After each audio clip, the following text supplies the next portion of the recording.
কতখান এটা আমরা খবর নাই, আমরা গাফিল। কোরআন শরীফ খাল লাগিয়ে আইছে, কতখান লইয়া আইছে কোরআন শরীফ। দুনিয়ার সমস্ত জ্ঞান বিজ্ঞান নিয়ে আমরা সেলিউট করি, কিন্তু কোরআন শরীফের কথা আমরা হাওড়ি লাই।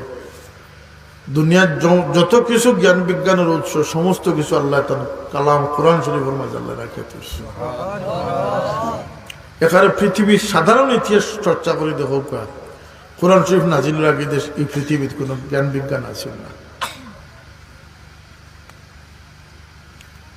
যদি মধ্যযুগের সেই ইসলামের উত্থান না হইতো, আর সেই ইসলামিক জ্ঞান চর্চা না শুরু হইতো, তাহলে আজকের আধুনিক ইউরোপ হইল না, এবং আজকের এই টেকনোলজি আবিষ্কার হইল না। এগুলোর মূল হচ্ছে ইসলাম। আর সমস্ত খবর তাইনও জানেন, যাইন আগেও আসলা, পিছনেও আসলা, খুব কাছে।